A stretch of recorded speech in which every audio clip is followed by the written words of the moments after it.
स्वागत है। राजधानी जयपुर में देश के डिजिटल भविष्य को लेकर मंथन शुरू हो गया। सीएम भजनलाल शर्मा ने राजस्थान इंटरनेशनल सेंटर में 29वें राष्ट्रीय ई गवर्नेंस सम्मेलन का शुभारंभ किया। 2 दिवसीय सम्मेलन में देश भर से आए नीति निर्माता, तकनीकी विशेषज्ञ और सरकारी अधिकारी डिजिटल गवर्नेंस, आर्टिफिशियल इंटेलिजेंस और डेटा आधारित शासन व्यवस्था पर चर्चा कर रहे हैं। रिपोर्ट देखिए। जयपुर में पहली बार आयोजित हो रहे 29वें राष्ट्रीय ई गवर्नेंस सम्मेलन की थीम विकसित Bharat 2047 AI enabled, data driven और सिक्योर डिजिटल गवर्नेंस रखी गई है। मुख्यमंत्री भजनलाल शर्मा ने सम्मेलन का शुभारंभ करने के साथ ही NCEG प्रदर्शनी का उद्घाटन भी किया, जहां राजस्थान के डिजिटल नवाचारों को प्रदर्शित किया गया। सम्मेलन के पहले दिन राजस्थान सरकार ने नागरिक सेवाओं को आसान बनाने की दिशा में कई नई पहल शुरू की। मुख्यमंत्री ने स्मार्ट राजस्थान ऐप लॉन्च किया, जो आमजन को अलग अलग सरकारी सेवाओं के लिए एकीकृत प्लेटफॉर्म उपलब्ध करवाएगा। इसके अलावा लोकप्रिय मैसेजिंग प्लेटफॉर्म पर आधारित ई मित्र व्हाट्सएप सेवा भी शुरू की गई। इससे लोगों को सरकारी सेवाओं तक पहुंच और ज्यादा आसान तरीके से मिलेगी। सरकार ने नई आइडिया और तकनीकी नवाचारों को बढ़ावा देने के लिए राजस्थान इनोवेशन चैलेंज पोर्टल भी शुरू किया। साथ ही प्रदेश के डिजिटल सफर और भविष्य की योजनाओं को दर्शाने वाली digital Rajasthan coffee table book का विमोचन किया। हमारे लिए गौरव और सम्मान का विषय है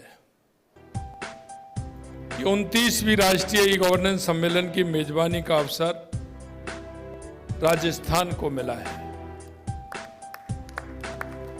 देश के यशस्वी प्रधानमंत्री नरेंद्र मोदी जी का कहना है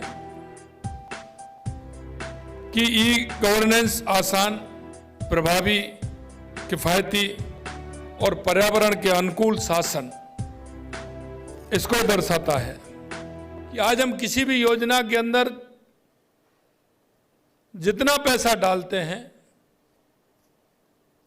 वो पूरा का पूरा पैसा उस गरीब व्यक्ति को पहुंचता है। सम्मेलन के उद्घाटन सत्र में आईटी मंत्री कर्नल राज्यवर्धन राठौड़ ने डिजिटल गवर्नेंस की जरूरतों पर जोर दिया। उन्होंने कहा कि पहले भी तकनीक मौजूद थी, लेकिन निर्णय प्रक्रिया अलग थी और कई बार तक वेबसाइट भी क्रैश हो जाती थी। आज तकनीक को केवल सुविधा नहीं बल्कि शासन के मूल ढांचे का हिस्सा मानना होगा।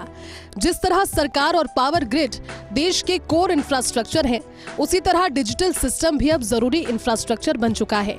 उन्होंने कहा कि प्रधानमंत्री नरेंद्र मोदी के डिजिटल पहल का परिणाम है कि जनधन, आधार और मोबाइल के जरिए सेवाएं सीधे लोगों तक पहुंच रही है। आज भारत का UPI दुनिया का सबसे बड़ा डिजिटल पेमेंट सिस्टम बन चुका है। आज और कल ये 2 दिन सेशन चलेंगे और इसमें टेक्नोलॉजी के विशेषज्ञ, टेक्नोलॉजी आधारित कंपनियां, केंद्र सरकार और राज्य सरकार के सीनियर अधिकारीगण, स्टार्टअप्स जो टेक्नोलॉजी में काम करते हैं, ये सभी इस सेमिनार के अंदर भाग लेंगे। दुनिया बदल रही है और इस बदलती दुनिया के अंदर AI, डिजिटल टेक्नोलॉजी का बहुत बड़ा रोल है। हम जीवन के अंदर कुछ भी कर रहे हो, एंटरटेनमेंट से लेकर पढ़ाई तक, स्पोर्ट्स से लेकर हेल्थ तक, सबके अंदर आर्टिफिशियल इंटेलिजेंस और डिजिटल टेक्नोलॉजी का प्रयोग हो रहा है।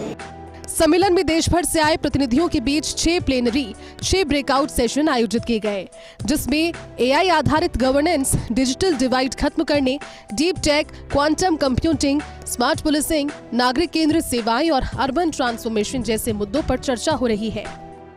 हम इस सम्मेलन में जो अच्छे प्रयोग किए गए हैं अलग अलग राज्यों में, उनके बारे में डिटेल चर्चा करते हैं।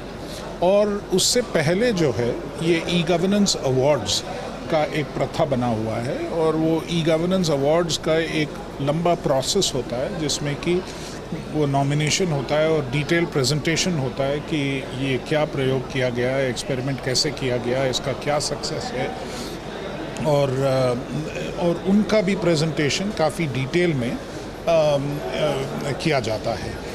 इस सम्मेलन का उद्देश्य सरकार, उद्योग और शिक्षण संस्थानों के बीच तालमेल बढ़ाकर ऐसा डिजिटल सिस्टम तैयार करना है जो पारदर्शी, सुरक्षित और आम नागरिकों के लिए आसान हो।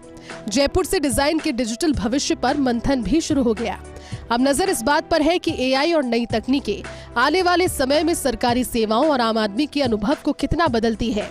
ये देखना अब दिलचस्प होगा कि ई गवर्नेंस प्रशासन के किन किन क्षेत्रों में अपना दखल रखकर बेहतरी और सुधार लाता है और इससे कितना परिवर्तन आ सकता है। कैमरा पर्सन तीरथ के साथ Rituraj Sharma, First India News, Jaipur.